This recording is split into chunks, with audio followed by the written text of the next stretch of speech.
Good afternoon, and we'll call this meeting of the Humboldt County Association of Governments Board to order. And at this time, we'll ask for a roll call, please. Chair Johnson, Here. Mayor Pro Tem Shull, Here. Supervisor Madrone, Present. Mayor Burgell, Councilmember Atkins Salazar, Here. Councilmember Jorgensen, Here. Councilmember West, Here. Councilmember Orr, Here. Pack Member Arroyo, Here. Pack Member Allstrand. Here. Thank you. At this time, we will adjourn as of the HCOG Board and reconvene as the Policy Advisory Committee. And our first order of business is public comment on non-agenda items. Is there any public comment? I don't see any. I don't see any online. So we will move to presentations. And at this time, we'll have a presentation on perceptions of trail safety in Humboldt County with our Supervisor Arroyo, our PAC member. Thank you. I don't often get a chance to stand on this side of the dais. This is fun. So I have a presentation to pull up with slides to talk to you about this. So I recently earned my master's degree in natural resources with a focus on environmental science and management from Cal Poly Humboldt, the department in which I teach, so that was fun.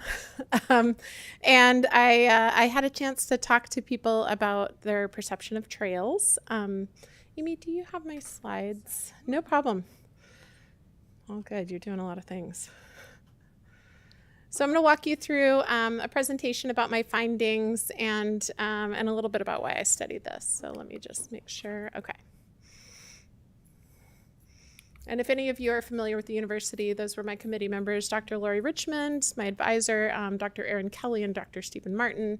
Aaron Kelly has a background in forestry, and Stephen Martin has a background in recreation. And then Lori really focuses a lot on planning and human dimensions of design and environment. So together they really formed a great committee. All right, so I think I don't need to tell you too much about the benefits of trails, but I really did focus on laying out some of the background information about benefits in the document itself, which some of you may find useful in the future when you go to refer to benefits of trails for your communities. I really focused on some of the environmental, public health, and socioeconomic benefits. And then looked at the body of research about trails and safety from an architecture and design perspective, which really emphasizes how more people using public spaces makes other people feel more safe. From a rural transportation planning standpoint, so I did reference some HCOG source material in there, as well as other areas. So about how funding active transportation in rural areas really results in a similar use of those active modes, but it's lesser investment. So there's this greater impact proportionate to the investment in some rural and tribal communities that I found in the literature. Looking from an economics and realty perspective, that trails have a positive impact on the commercial and residential areas that they are near, that really outweighs the negative impacts. And then from a social science perspective, because I was studying people's perception, I looked at research around why perception is important and it matters, and how it can be changed. So really I was motivated to study this. Some of you may know this and some of you may not, but in my prior to being a supervisor, I worked for 15 years for Redwood Community Action Agency, and Supervisor Madrone and I have that in common, although we worked there at different times. He really led the way on a lot of these trail planning projects before I was there. But I got a chance to work on trail planning, funding, design, community engagement projects over the course of many years.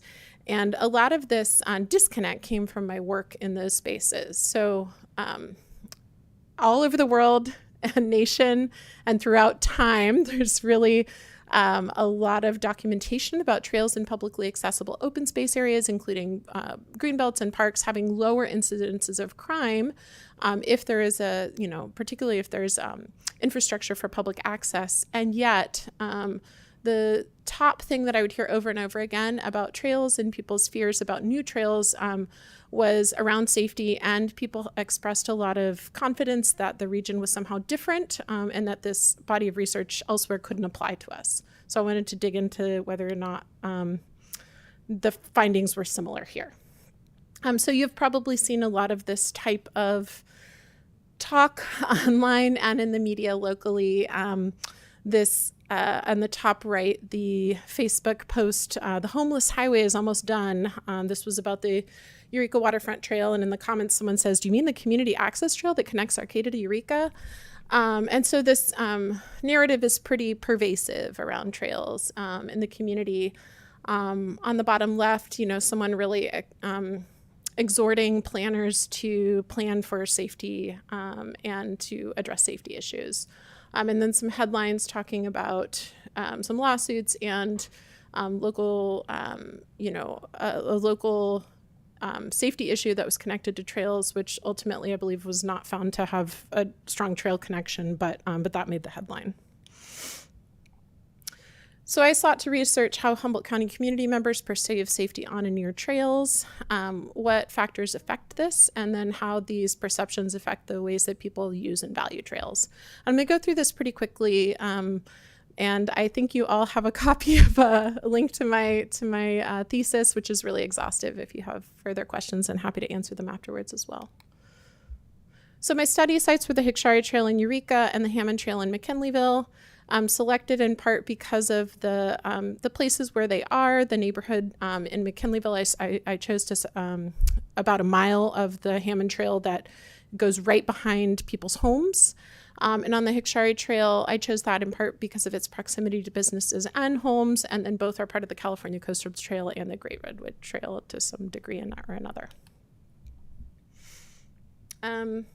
The trail planning background, I'm not going to go into much. A lot of you are probably familiar with that, but a long history of trail planning efforts and uses in those areas that predated the trail. So this data came from the county, and it is, I will note that the Eureka Waterfront Trail counter in blue that shows the number of people using the trail it is outside of my study area. It's just slightly outside of my study area, but it's the closest I had. So you can see that the Hammond Trail sees on average, about double the users that the Eureka Waterfront Trail sees, and that the majority of those users on the Hammond Trail in particular are on the weekends. But on the Eureka Waterfront Trail, it's, Wednesday and Sunday are about the same. So there's not necessarily that pattern quite as strongly. So I used a mixed methods approach, talking with people on the trails. So I used an intercept survey, and I had 198 unique responses and 15 additional interviews where I went into more depth with individuals with experience in these locations to understand how they've changed over time. So surveyors, including myself and a couple of student research assistants, asked all adult trail users if they were willing to take a survey, so we didn't randomize it like every third user or anything like that. Most people completed it electronically, and the point was really to catch people while they were having their trail experience and it was fresh in their minds. So people were asked to do it immediately or as soon as they could after they got home, that kind of thing. And we did see, we could track in real time how quickly people were doing it. And then there was some additional outreach that I had to do to bicycle commuter groups. We learned pretty quickly that people who were bicycle commuting, who you could usually recognize because they had seemed like they were carrying all the things they needed for work and they were dressed for work. And by and large, I could identify some of those folks, didn't seem to want to stop to take a survey, which makes sense. So I did outreach to them in additional ways. So there were 12 multiple choice Likert scale type questions where there were numeric, a range of numeric responses, 9 open-ended narrative questions, some demographic questions, and then just a consent to participate. So the Likert skill questions were things like, how likely are you to bring people you care about here? Recommend that they use the trail on a scale of 0 to 5. And then open-ended questions were things like, what do you wish that public agencies or volunteers would change about this space? Interviews were semi-structured, so I asked about 15 standard questions, but was able to deviate a little bit if there was stuff that was particularly interesting or that I wanted to understand further. From the interviewees, 3 were in law enforcement, 3 in other government agencies, 3 were residents living adjacent to trails. I had nonprofit service providers and community volunteers, and then 2 private business owners who were adjacent to trails. And I decided to keep these anonymous and invited people to do them anonymously, so I'm not going to name them here or in the document. So at a glance, some survey takeaways. The majority of folks were residents of Humboldt County, 94%, vast majority. 22% of survey participants identified their race as other than white. They were 62% age 51 or older, 45% identified as female, and then the vast majority were also using the trail for recreation and wellness purposes, although I'll say that there's a little caveat around that with the difficulty in outreach to people who are using it for transportation to some degree. And then most feel that they're really engaged in local decisions about infrastructure, transportation, and land use. It was pretty quick for people to complete these surveys, and again, I got almost 200 unique responses, which was a pretty good response rate. So most folks came to the trails to be outside, to exercise, to socialize.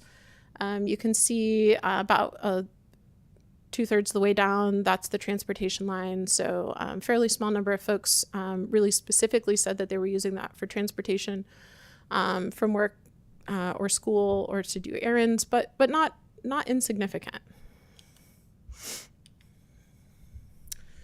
So the real big question was, how safe did people feel? And the mean on the Hickory Trail was a 3.74 out of from a 0 to 5 scale. And my stats-minded folks were very upset that I chose a 0 through 5 6-point scale instead of an uneven number there, because ultimately I counted 0 as an integer. So that was frustrating to folks. But anyway, and the Hammond Trail, you can see that more people specifically selected an answer of 5 on that 5.0 to 5 scale. But still, those are a lot of responses well above that kind of middle point, which is marked by the red line.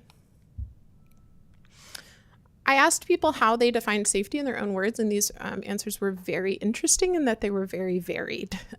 So everything from, people's safety from crime or safety from physical harm imposed by another person, to the sense of psychological safety that people derive from having kind of good interactions with others. I really like this quote, being left alone by anyone who's unable to smile and wish me a good day as I do them.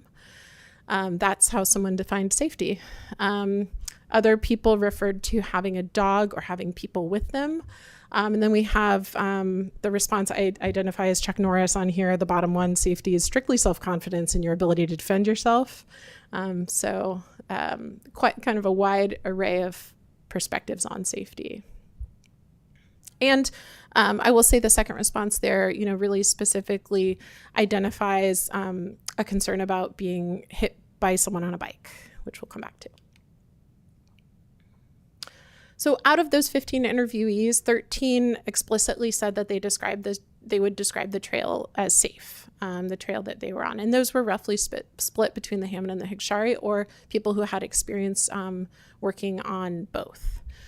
And it was really seen as variable and contextual. So a lot of, context was, the time of day mattered substantially, as well as whether there were other people with the person or not. And one person said, I never felt unsafe in this place, but I did feel like I needed to keep my guard up more, or identifying that gut reaction is a big part of people's perception of safety. So with the demographic questions, I was able to identify a couple of factors that were significant in people's perception of safety. And one of them was identification as, quote, non-white, which was either people who self-identified as a race other than white, or who selected Hispanic or Latino ethnicity. And on the Hammond Trail, you can see there was not a, you can see those error bars at the top, not a statistically significant difference, but on the Hickory Trail there was. So with non-white self-identified users feeling less safe. I also asked people to identify their, self-identify their political ideology on a spectrum, and there was a relationship between the people's feeling of safety and their political ideology, with people who identified as more right-leaning feeling less safe overall on both trails, but more markedly less safe on the Hickory Trail. Gender identity and age actually did not significantly or statistically affect the perception of safety on the trail in my study. And the demographics really mirrored Humboldt County's demographics. I looked pretty closely at the census data around Humboldt County and for these communities to figure that out.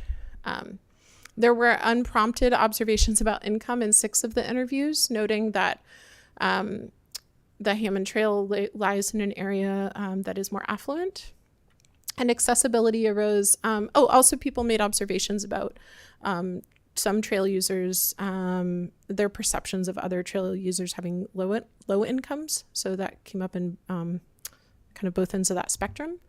Accessibility arose also unprompted in 5 of the interviews and 27 of the narrative responses to survey questions. So I didn't have questions around accessibility in the demographic portion. There's always a challenge to whether you add more questions or fewer questions, and you want people to complete your survey, so I opted to make it a little simpler. Most were recreational users. Again, like I said, more than 45% use these trails at least weekly, so they're quite familiar with these areas. And there were a lot of comments about the positive changes over time as a result of trail construction, such as this one: marked difference in the atmosphere on the trail when compared to the unregulated green space of the past. So another cool finding that I was really excited about was that 60% of respondents said that they would travel more than 2 miles round trip for transportation purposes. And this was explicit. I wasn't asking about for fun. I was asking about for transportation to access goods, services, or destinations that are important to you. And I think this is the meat of what's exciting about my particular study for this group, is that, I'm sorry, this got cut off, but that line at the top is greater than 2 or greater miles round trip. So people are willing to use these for transportation purposes. People do recall, or I should say 77% of people who recalled the pre-trail condition described it as safer now, and 21% said it was about the same. And within that, there were nested some responses of people who were like, well, you know, I kind of always feel safe. I realize not everyone feels that way, but I usually feel safe. So, you know, it's about the same. And there were these nuances of the trail is an improvement, but I have always felt safe, that kind of thing. On the Hammond Trail, there were a few comments about, you know, pre-existing conditions prior to the trail, and, you know, camping, poaching, and that the trails have brought public scrutiny. On the Hickory Trail, some observations about, you know, what it was like before, people engaging in illicit behaviors in those spaces.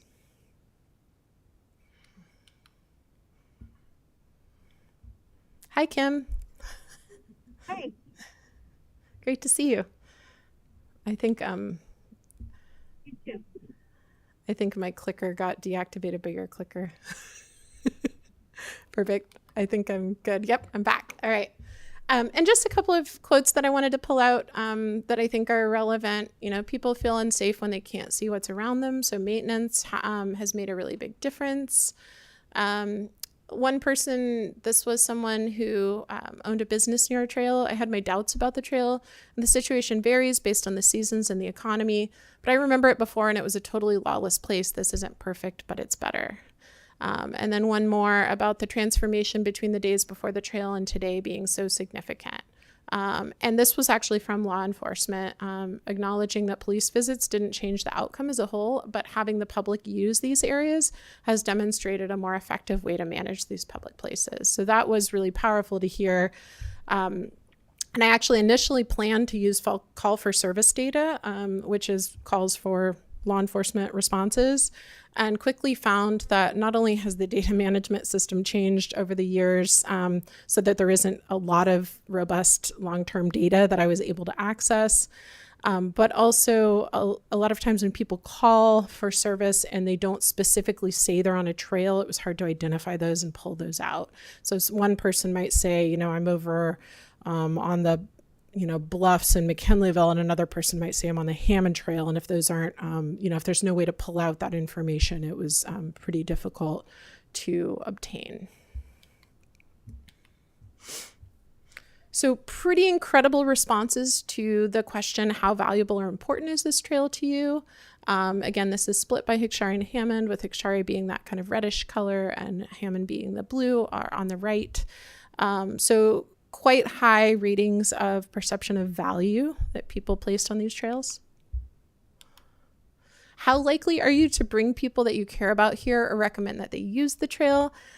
This doesn't have the mean that we could compare to the first question about perception of safety, but it's interesting to me that the mean was higher actually for this question than people's own feeling of safety. So they're like, I know those are kind of comparing apples and oranges, but I still think it's interesting that people are like, yeah, I would absolutely tell my friends and family to go to these trails, even though I might have, some reservations personally. So that, I don't know if that speaks to whether there's a perception that people would go in a group or something different, but it was an interesting finding. This is me skating on the Hickshari Trail, maybe even before it was open, sorry. And loving it on my first time able to skate on a long continuous trail, that was freshly paved, pretty amazing. So I also asked people to use 3 words to describe the trail, and this was another fun one. I didn't expect it to be as exciting as it was as far as the responses, but the number of positive words used was, far, far greater than the number of negative words used. There were also some that I kind of threw out as neutral or hard to interpret, but some examples for the Hickshari include continuous, welcoming, important. For the Hammond, life-saving dog walk, and then long, dirty, and cold for the Hickshari, and cyclist war zone for the Hammond Trail. So you can see it's all over the place. But it was interesting to see that the perceptions, by and large, were so positive. So the things that really mattered most for feeling of safety and how that can be managed was really other users' presence and their behavior. Are people using the trail appropriately? But really, by and large, just a volume of people in these public spaces really made a significant difference. The physical condition of the trail, its surfacing, litter, et cetera, was also significant. Unleashed dogs were a factor. I will note that HCOG did a lot of trail safety related outreach right after I did my study, and I was excited to see that. But that did come right after I completed my study, and a lot of these things were factored into that outreach. So leashing dogs, bicyclists, and passing behaviors in general, courteousness were all covered in that outreach campaign. But those were factors that came up. Visible trash and vandalism, of course, were significant, but really dense or overgrown vegetation restricting visibility was one of the top factors. So Hammond Trail users really did express greater feelings of safety than Hickshari Trail users. People weren't asked to compare the two, and I didn't really dig too much into the causality, but I will note that the Hammond Trail was built quite a bit earlier than the Hickshari. The location is more affluent, and it has nearly twice as many users. So those are all, I believe, compelling factors. So by and large, takeaways, people really valued these trails. They described them with predominantly positive language. They have a high level of knowledge about these places. Those who were responding to this use the trails often, and we're also able to provide abundant critique. So the full list of everything that they would like to see changed was extensive, but I think I've summarized it pretty well. 95% of Hammond Trail users feel safe on the trail, and 82% of Hickory Trail users feel safe on the trail, and 80% would use the trail for transportation, with, again, most saying that they would travel 2 miles or greater on trails. And there were those differences in perception based on identity-based factors. So surfacing improvements were definitely noted, particularly around accessibility as well as markings, although there wasn't agreement about what the markings should symbolize, whether a center line should symbolize direction of travel or type of user. So the responses were split between those, but definitely I liked the idea of center line striping. And then signage was a key piece of it so that people have even more information when they're using the trail so they don't get disoriented. General maintenance and possibly surveillance. This was another one where there was split input on it. Some people felt that there should be more surveillance and some people felt that that was intrusive. And there was really a lot of focus on the Hickory on trash cleanup and on the Hammond on vegetation maintenance. Some users really expressed a lot of interest in having alternative response numbers to 911 and who to contact for different, say, a maintenance need or an unleashed dog need versus, perhaps a mental health need. And so those resources being available was an interest. An increase in the formal trail patrols. So the Volunteer Trail Stewards program is one, but there was interest in a community ambassador program similar to what Arcata has to expand that a bit. And then that analysis of call for service data, so there's more clear information about what's coming in to dispatch about trails. And then, of course, funding solutions. We always need funding. Really focusing on encouragement activities, so free permits or small grants to support public gatherings and trail areas and attract new users in particular. My study was really with existing users or people who at least felt that they wanted to come to the trail on the day that I happened to be surveying. So it's not really recruiting or asking about new user experiences particularly. Safety training, and then information similar to what HCOG has been providing recently about appropriate trail uses.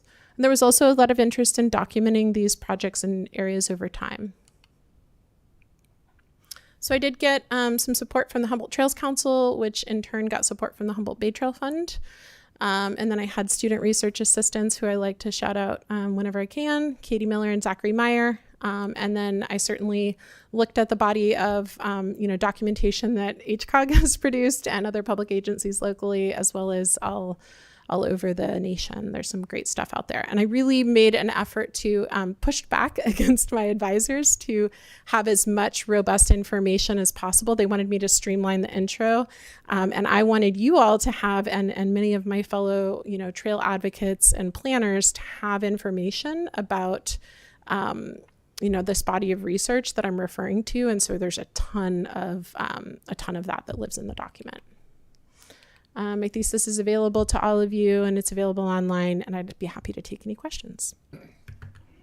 Well, thank you for that. And is there any questions or comments? Yes. Great work. Thanks, Steve. You're an inspiration.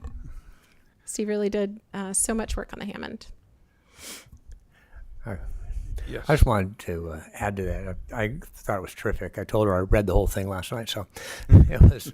I'm on the trail. I'm working on a trail committee in Trinidad, so this has been good stuff. And the one thing there were two things I really took out of it. One was just when you think about why have trails, this is a really good thing to look at and say this is why people need to put in trails, what the purpose of trails are. And I thought I did a really good job of making it clear that these are very important in order to make a city work and give people a chance. So I thought that was terrific. And the other thing was just when I had a youth race at Hickory, we couldn't get people to come because they were so scared of having their kids on that trail.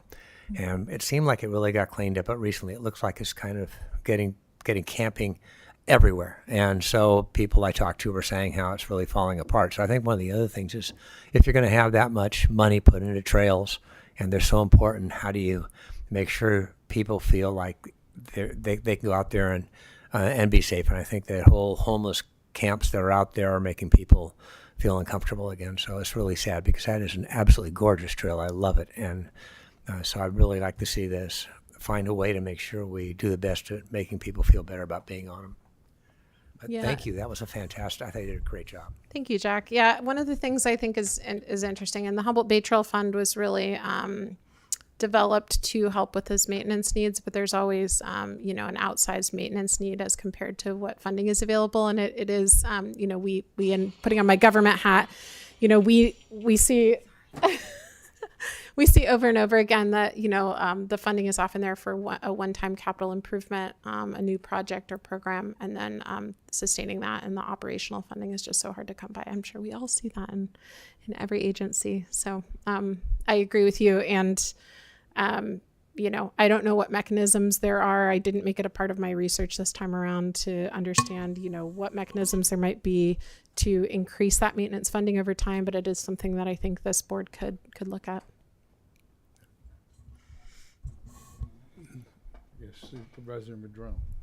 Well, I really appreciate your work on this, Natalie, and the data that was collected, and the whole concept that if we get more people out there using it, then many of the problems will go away. Over the years, we've all heard the comments that, well, trails have all these problems associated with them, whether it's homeless camps or other kinds of things, bikes going too fast, or people using them as a route to do burglaries and then run off with stuff. And it's like, you never hear that about roads, though. Nobody ever says, those roads are bad because they create all these problems. And yet, truly, the vast majority of all these problems happen on roads. And it's just interesting how people have always kind of blamed trails for these things. And it really has nothing to do with the trail being at fault. It has to do with us as society and the issues we're all dealing with. Also, the Humboldt Trails Council is a fantastic element of operation and maintenance, in that they're a total volunteer organization and could use more support, but they provide these trail volunteer days on the Hammond Trail, on Hickshari, on the Arcata Trails, and so many other places. In fact, they're also going to be involved with the Bay Trails as well. So if you have time on the weekend, sign up for one of those. It's great groups of people that get out there and help maintain these trails. So anyway, thank you for your work. Thank you. And I'm glad you mentioned the Trail Stewards, because I will say I was the board president of the Humboldt Trails Council for several years, and really passionate about that program. And a big part of, what the Humboldt Trails Council does is pay for the liability insurance for volunteers, because even volunteer programs aren't free. So covering those needs for supplies and insurance that are so necessary to make that program work. It is a great organization, but I also want to, obviously note that there are hundreds of people that contribute thousands of volunteer hours to the maintenance needs of trails, and they are an incredible asset. And that has helped to leverage some of the funding to get trails built, is to say, well, there's going to be this amount of, volunteer labor put in over time. So that's really key. And without those, I'm not sure we'd see the proliferation of trails that we even have so far. I will note one more thing that you mentioned about roads, reminded me that I didn't emphasize it in my presentation. It was in there, but it was a minor part, was that there were quite a number of comments from people who said the thing that they thought about with respect to safety was not being hit by a car. So being on a separated trail that, was not a shared transportation corridor with motorized vehicles was a significant impact on people's perception of safety.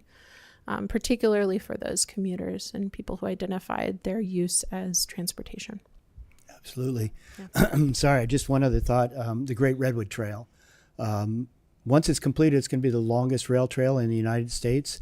And it really is an interesting interface with our transportation systems, because as we know, over time, there's been a big push to be able to get to the Bay Area quicker, right? So we've widened the highways. We've bypassed towns like Willits recently, Cloverdale, Ukiah, decades ago. There was the big plan to bypass Eureka, right? Well, it went away, and we have seen a lot of other improvements happen instead of that one. But what's really interesting is in our highway construction, we're kind of leaving towns behind from an economic perspective. When we bypass the towns, it has a big impact on the economy of that community. Whereas the Great Redwood Trail, The railroad goes right through these towns. So the Great Redwood Trail is actually going to bring in massive economic support to all of these little communities, including remote towns like Alder Point, Fort Seward, and others out in the canyon. That will take quite a while to get that part of the trail together.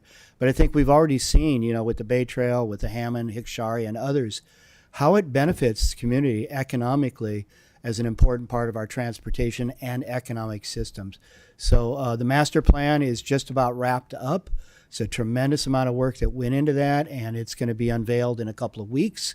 It's an amazing document. It's like 500 pages, tremendous detail, of course, on many projects. We're going to have to drill down further as we get to them. But, a lot of the projects are starting in the urban areas, like Eureka's Waterfront Trail, incredible effort by the city of Eureka and Arcata's components and the rest of it. So just very exciting stuff, trails, really important pieces to our transportation system and our economies. So thank you.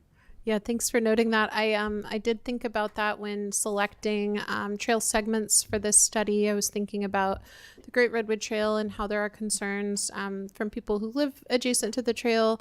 And so trying to find, it was hard to find representative segments close enough to study. But part of the idea with picking those two trails was that because they do go one of, actually both of them go close to homes as well as businesses, there was a bit of an opportunity to understand how those individuals felt about having those uses so close to their door. And I will say, just with respect to the document itself, I know it's a little, I'm not the least biased person. I mean, I am the former, board chair of the Humboldt Trails Council, and obviously I'm very passionate about transportation, have a long background in trail planning, but I did still, have this,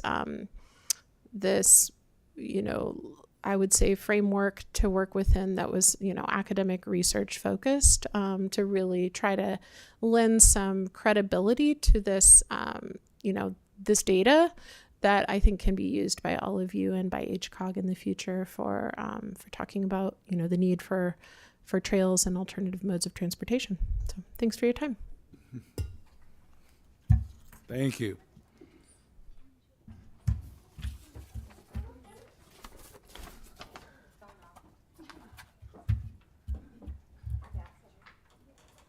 We'll give him a minute to sit down before we start.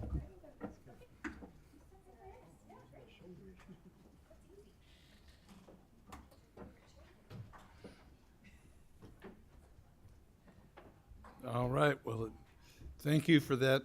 And I plan on looking at some of the data you've got in there as we look forward in Fortuna to the John Campbell Trail and tying in with the Bear River Band and some of the monument signs we're looking at, such as that.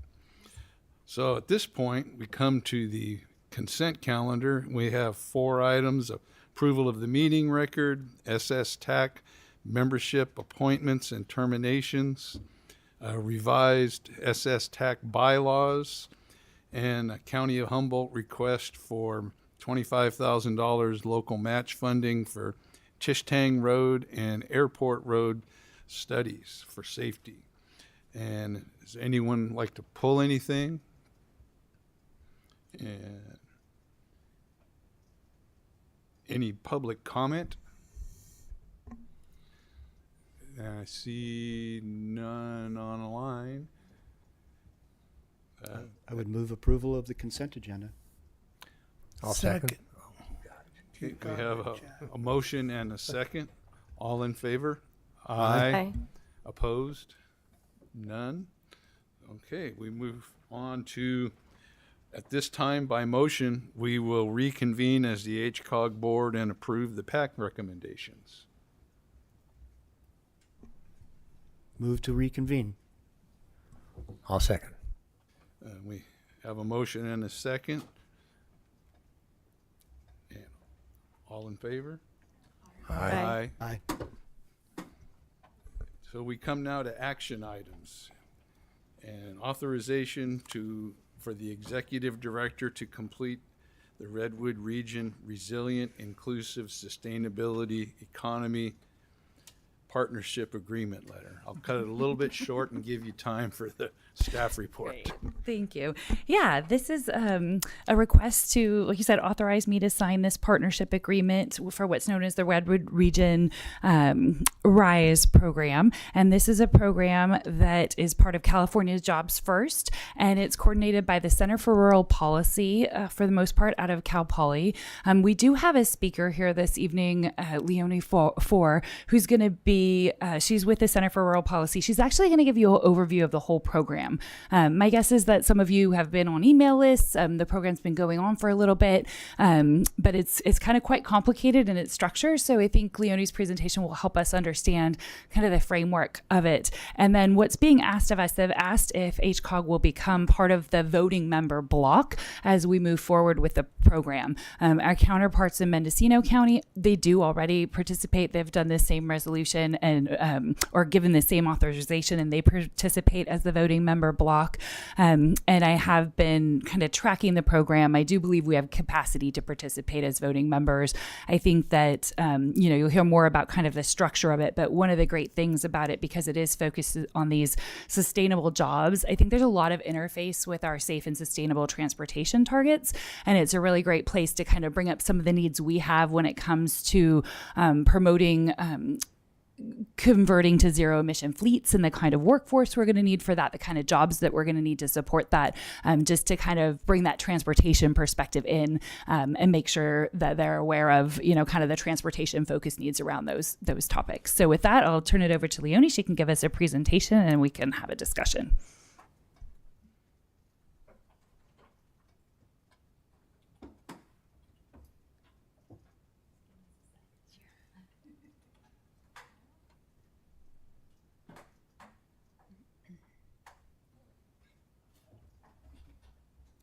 Right.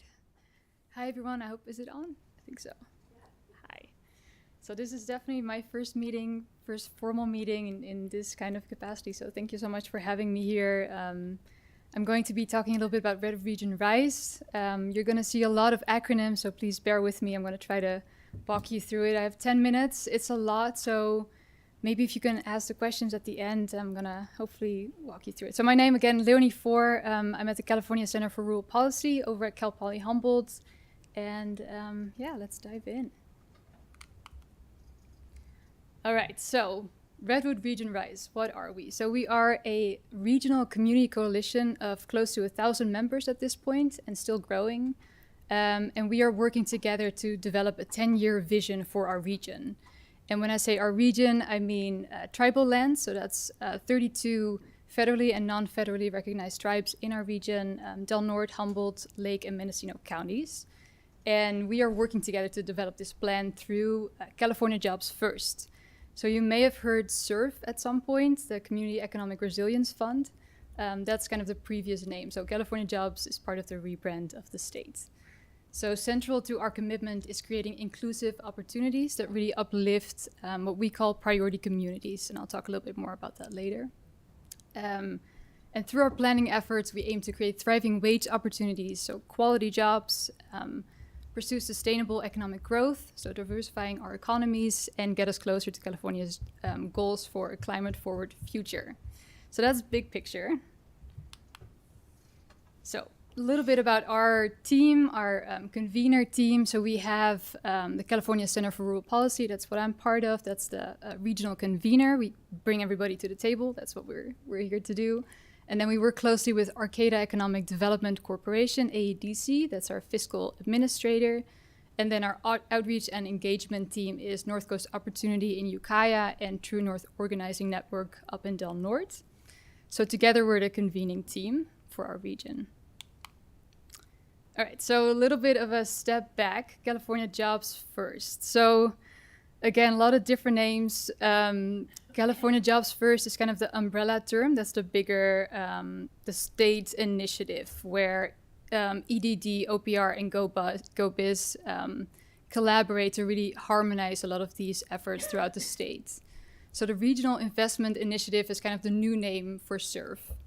However, I'm going to keep using California Jobs First just because it's a little bit, it makes more sense in general. So what is it, California Jobs First? So it's a 600 million regional economic development program funded through Senate Bill 162 back in 2021. So it's been a long time coming.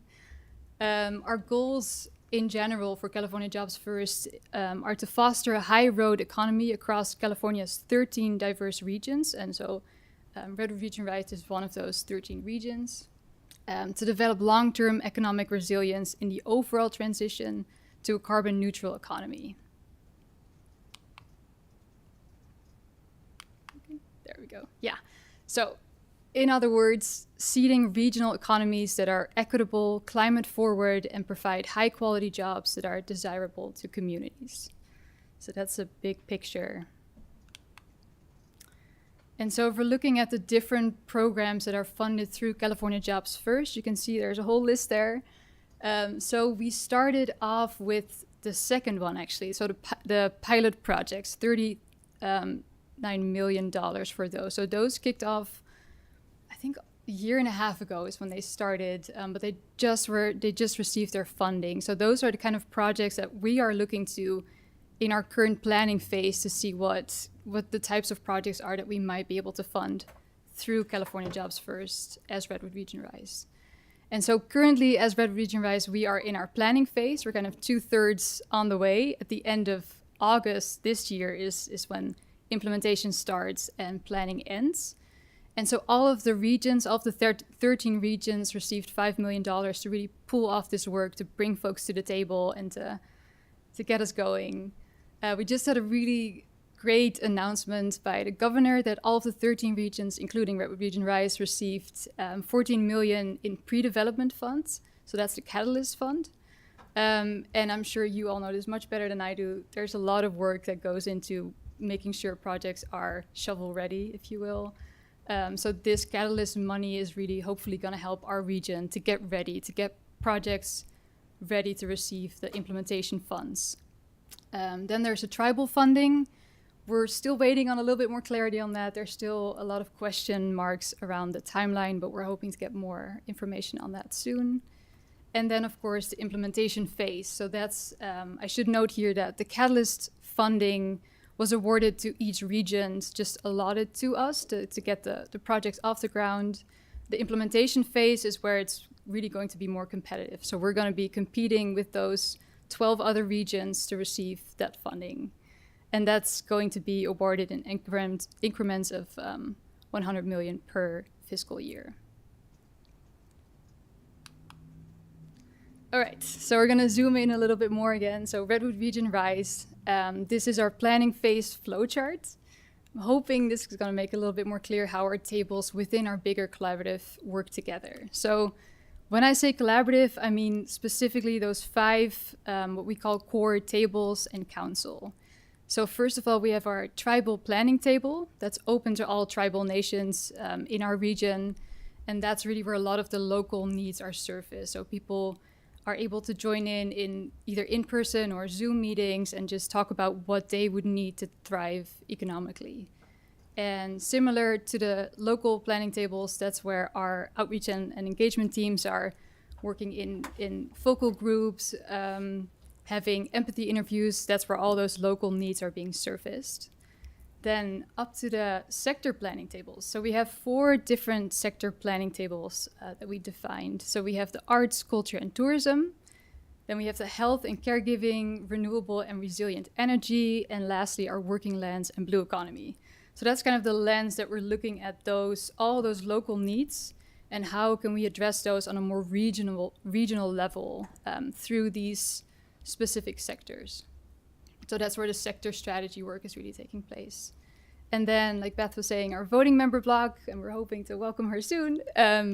That's our I'll show you a little bit more in a second, but that's our voting member block endorsed by our communities through an official voting process. And that's where they'll be voting on those strategies and on projects that we hope to put forth. And then we also have our Equity Council. We call them our moral compass. That's the folks that are really making sure that all these bodies are regionally represented, include what we call priority communities, and they keep us on track, basically. Then we have our cross-cutting experts will be working closely with the voting member block. And those experts will bring a lot of knowledge in terms of, transportation, housing, entrepreneurship, all those kind of intersecting topics that are not necessarily covered in the sector planning tables. And lastly, our technical assistants, they help with facilitation and training, etc. So, all right, so on the voting member block, we have 11 state-required partner categories. I'm not going to list them all because you can see them here, but you can see government is represented, labor, workforce development partners, CBOs, community-based organizations, etc. And then a little bit about our priority communities. So when we started off this work, basically a year ago, our planning phase, we had a state definition to work with as far as disinvested communities. However, if you look at our region, technically our whole entire region falls under that definition. So we all technically are disinvested according to that specific definition. So what we did is we worked with our outreach and engagement team to really define within our region what are the communities that could benefit most from these efforts. So this is our list that is also actively still being worked on. All right, so voting member block. So like I said, community endorsed process. We listed all the organizations in our regions, did a whole bunch of work to make sure those were all inclusive, and then community members were able to vote on those for a couple of weeks. And so the voting member block is mostly now filled. We mostly have all our partners in place. There's still some gaps that we're still actively filling. So balanced regionally, like I said, all 11 required partner categories are part of it, and voices from priority communities. And this body really is where the voting is going to happen. So on the specific projects, the priorities, etc. So we're looking at our voting member block to be kind of our leaders of our collaborative.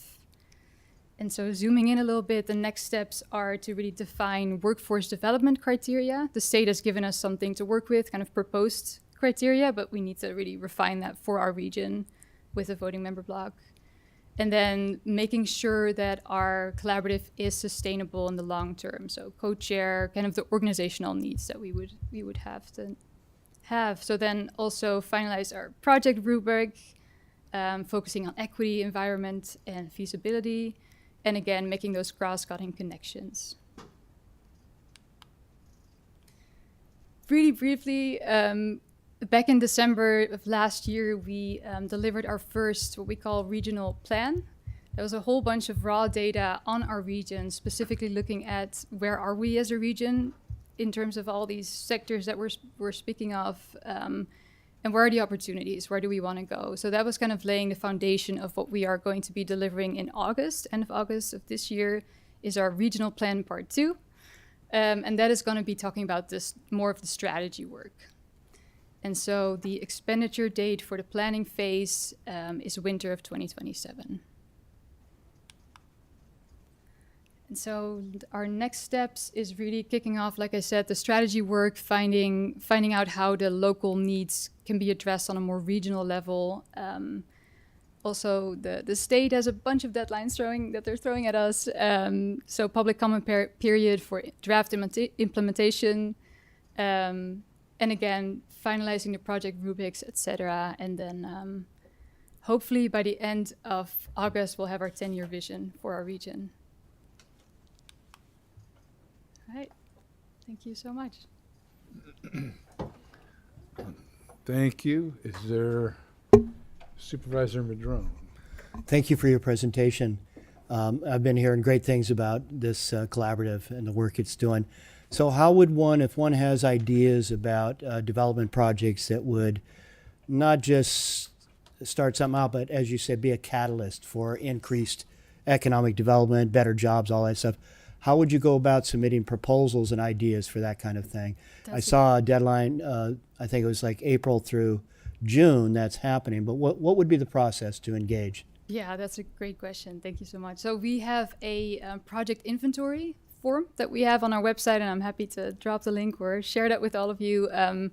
So initially with the implementation funds, we were looking at basically putting forth 3 to 5 projects. However, the state did a little bit of a workaround, and now we're only going to be pinpointing projects for the Catalyst Fund. So that work is kicking off in May. So really, if you have a great idea, if you have a project and you want to be included to be eligible to receive that Catalyst funding, now is the time to put in your project IGs in our inventory. So go to the link that we'll be getting from Beth, and then engage at that level. Absolutely, yeah. Because I mean, with the trail presentations we just had, it's really clear that when tourists come to our community, as well as our local community, the better we have, the more trails we have, and the better maintained and operated they are, the more we're going to encourage more folks to come and spend time and money here in the community. So that's just one quick thought about an area that we could invest in. Yeah, absolutely agree. Yeah. And that, if I can note, I'm the point person at CCRP for the arts, culture, and tourism sector table, and so that's definitely part of our conversation that we're having. Yeah. Any other? I don't see any now, but thank you. And I got to see Susan Seaman's presentation in Willits, and now yours. I'm getting a firmer grasp on everything. That's great to hear. Yeah, it's a lot. So sorry if I went a little fast. It's hard to cover this in 10 minutes. You covered everything, and I mean, it's one question that hangs in my mind is how the offshore wind project will affect things and its possible delay.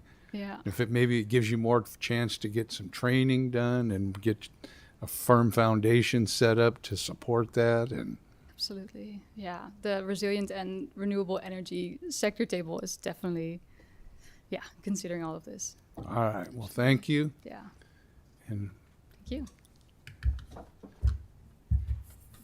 you. And that brings us to. So we'll just. We have to give I was just turning the page. Oh, over. sorry. Yeah, we'll take a vote on that one to authorize me to join that voting member block. So at this time, we would entertain a motion to authorize the executive director to be a signatory to the agreement. So moved. So moved. Oh, Jack. Well, we got a second already then. I'll be this. Yeah. Okay. And all in favor? Aye. Aye. Aye. Opposed? Seeing none. And we have no informational items at this time, but we would entertain the executive director's report. Yeah, great. Thank you. I do have a few things to mention. Actually, while we're having our meeting, the California Transportation Commission is having their meeting this evening. And one of the main items on that agenda is the STIP, the State Transportation Improvement Program. So I just wanted to fill you all in on the recommendations, the staff recommendations that the CTC was considering. So what we had done was submitted a suite of projects that actually went over our target by about $1 million. And I can just read off some of those because I'm sure it's not just fresh in everyone's mind, but there was some, and most of, all of this is sort of partial funding for various projects at various phases, but there was the Sunset, LK Wood, improvements in Arcata, work towards the Kenmar Road interchange improvements in Fortuna. There's surface rehabilitation on Hubbard Lane. That's in the county's jurisdiction, Eureka area, though.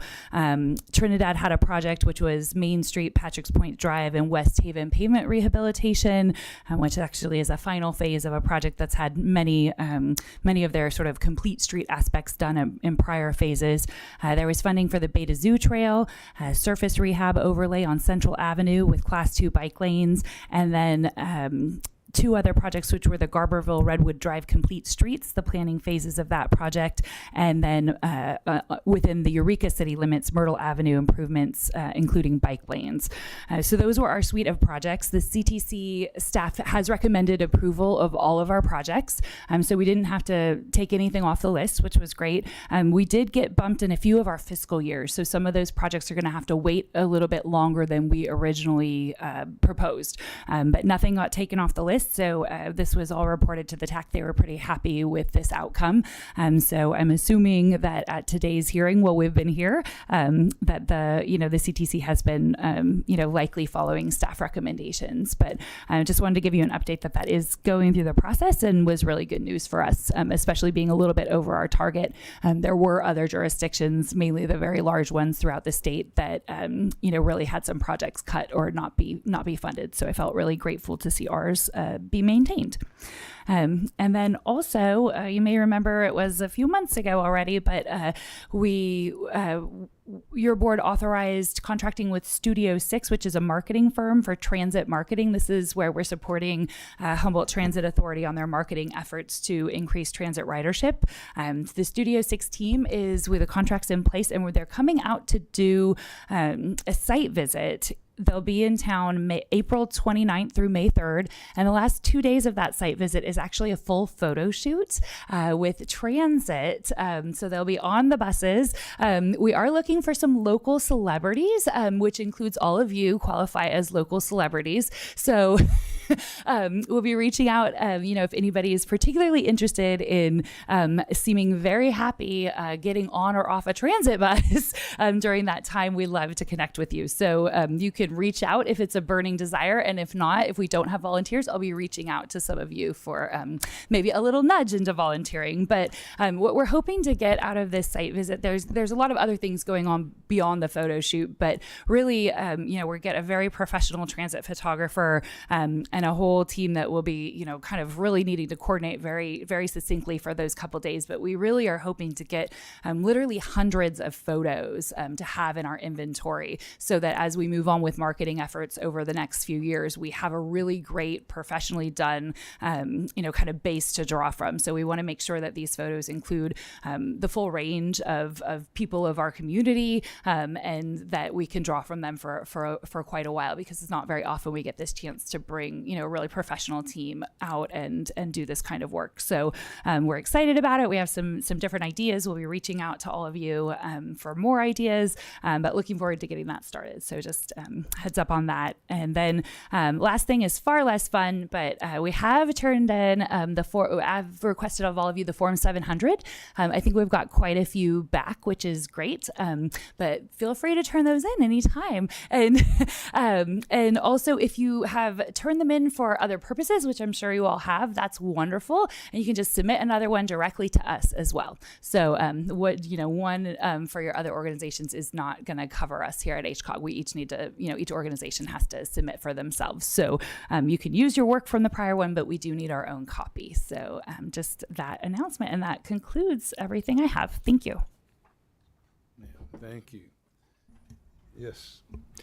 You mentioned some of the projects were pushed back a year or two. Which were those?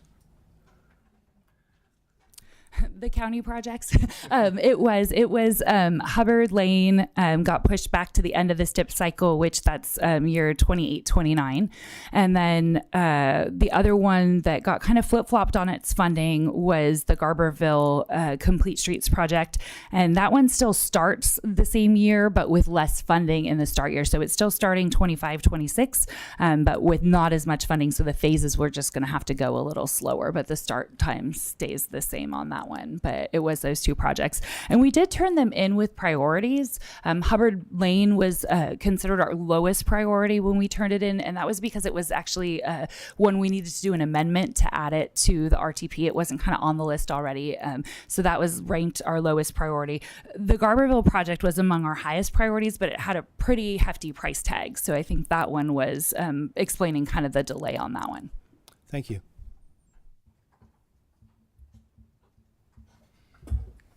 All right. Thanks for that. And thanks for the good news portion of it. And we'll roll with the not so good news. Caltrans reports. Hi. So we were really excited with the news from City of Arcata being awarded a grant through the Reconnecting Communities Highways to Boulevards program for the Arcata CAP project. Project will address mobility challenges caused by US 101, State Route 255, and State Route 299 in Arcata. There were only 3 projects selected statewide, and Arcata competed in the rural category, so we'll be working with headquarters as that develops. The Indianola interchange, the work has paused due to weather and wet site conditions. We expect to resume in April with the installation of the support columns. And Fern Bridge, there was a public meeting on Tuesday that went well. There'll be another public meeting this summer, and we anticipate the project initiation document or PID to be delivered in summer 2025. And next, after that, we'll start seeking funding for the next phase. The Broadway Complete Streets project design phase targeted for completion in June 2024, with construction targeted to begin in the beginning of 2025. And then the Eureka 5th Street sidewalk construction that's right outside here. We're upgrading pedestrian ramps, sidewalks, driveways, traffic signals to include audible pedestrian signals. And the significant bulk of that work should be done July 1st, and the next phase will be plant establishment and other minor work. The Eureka Slough Bridge, there are two alternatives, one a seismic retrofit and the second replacement of structures. There was a public outreach meeting on March 12th, and we'll continue to work with the community as this moves forward. And lastly, the Herrick Mobility Hub Survey, we're exploring ways to upgrade the Herrick Avenue Park and Ride mobility to a mobility hub. We currently have a survey out that'll be open through the end of April, and we're just hoping to capture feedback on how that would meet the needs of users. And also, one other thing I wanted to mention was we're in the process of updating the Caltrans milestone reports that are in the board package, try and simplify them, make them a little more user-friendly, and also include a map. So any feedback that you might have to improve those reports and make them easier for you to use, just let me know. I Thanks. like the ones we get at the North Deal. I know, You can yeah. read 'em. We've been talking about that. I think over time we'll continue to improve on them and, add more information. Thank you. Thanks. Question? Yes. Thanks for your report. On the Eureka Slough bridges, you mentioned there was two alternatives. One's a earthquake retrofitting. The other is complete replacement. I had heard that with that replacement, we would get a very nice dedicated pedestrian bicycle separated thing, much like the Mad River bridges had. So I would just like to speak strongly for that alternative. I know it's clearly far more expensive, but I believe that the Great Redwood Trail was proposed to ultimately come over and connect to that rather than using the railroad trestle across the river, which then allows the potential for speeders to come back as part of that, Eureka halfway out kind of thing, part of our economy. But I'm hoping we can do the full replacement. It seems well overdue, and instead of putting money into a couple of old structures that it won't improve pedestrian and bicycle safety. And a lot of people come across that bridge. You see pedestrians on there all the time on that little skinny thing. So just wanted to speak for that. Yeah. Of course, Thank there'll you. be public process and all that. Yeah. Thank Yeah. you. Thank you. Any other questions or comments? Well, thank you for that. And on to PAC member reports. Thank you. I wanted to highlight a couple of things upcoming for HTA. Really just one update is that our hydrogen bus is in production. So some of you may remember that we are ordering a hydrogen bus. It's being made to unique specifications because the demo model didn't suit our long distances. And so we're going to have that fabricated by December of this year. And then I wanted to highlight some of our every month we get stats and financial statements. They're a couple months behind because it takes a little while to process all the data. So I do have the December report about our ridership and wanted to note that between the current fiscal year to date and the prior fiscal year to date, there was a 5% increase in ridership. So we are still hoping to see that going up and going up consistently more with the marketing and all the things we're doing collaboratively with HCOG. There was a 19%, actually not a 19% increase, but the fare box revenue is at 19%. So it needs to be above 10%, and the remainder is essentially a subsidy. So we look to see that go up. And so that's looking pretty healthy for our systems. And there's been a significant increase in the use of the Jack Pass. So that's great, seeing that students are really returning to using transit. So just wanted to highlight a couple of those things, and I'll probably on a quarterly basis or so emphasize what's going on with our stats. But it's great to see that change, even in the kind of rainy winter months. We're still seeing that percentage change, slowly but surely trending upward. Well, thank you. It'll be interesting to see the hydrogen bus in use and see if there's any local adopters of that may not want to go fully electric, but see that as an alternative. So something to look forward to. Yeah, absolutely. And I should note we will have initially, so our request for proposals for the construction of the hydrogen fueling station is open right now. We have 2 prospective proposers, and so that's good to see.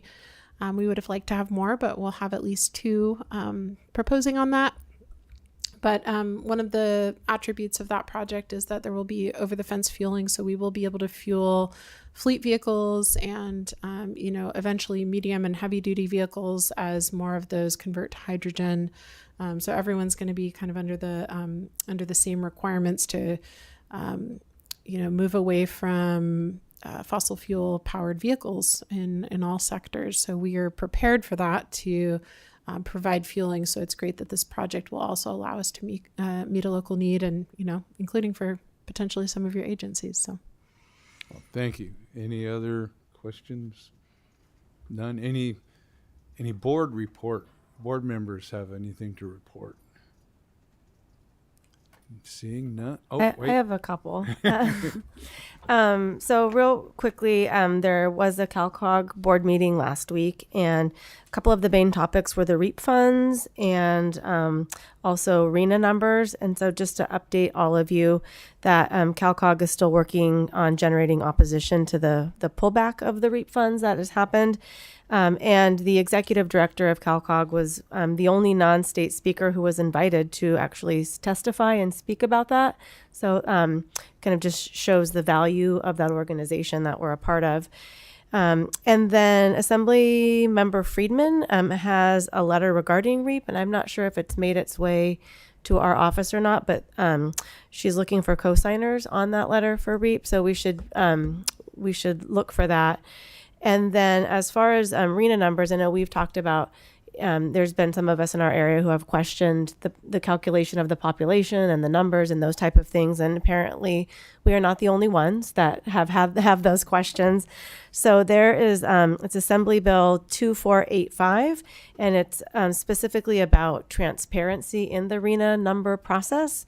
And it's sponsored by the Sacramento County Association of Governments, and CalCog as a membership voted to support that. So that's probably something that we should pay attention to as it's coming up. And then just to say a little bit more about what was talked about earlier in the awarding of the money to pilot the program of reconnecting communities. Several people from Caltrans and Cal Poly and Arcata got to travel down to San Francisco for that press conference, and it was pretty exciting. Mayor Matthews of Arcata got to be one of the people that spoke and gave a speech, and Councilmember Stillman was able to join us, which was pretty neat because her story ties back into the early 70s when they were wanting to have the freeway be much larger. And I know it's hard for us to imagine that it was, wanting to be, 6+ lanes, but that's originally what was proposed. And that group of people at the time was able to get it back down to 4. So it was really cool to have her be there for that press conference as we're talking about the damage that is done to communities through, transportation and freeways and other things, and how we can work to repair those damages. So it was a pretty neat thing to be a part of. Thank you. Any other? Chair Johnson, may I make an Yes. out-of-turn comment? I wanted to note that Alex Stillman is the vice chair now of the Humboldt Transit Authority. And so hi, Alex. Thank you for being here today. And we'll be coming to this meeting in my stead at least once in the coming year, probably more. So thanks, Alex, for stepping into that role. Thank you. Well, it appears our business for today is done, and we will adjourn. Thank you all for participating and for the information.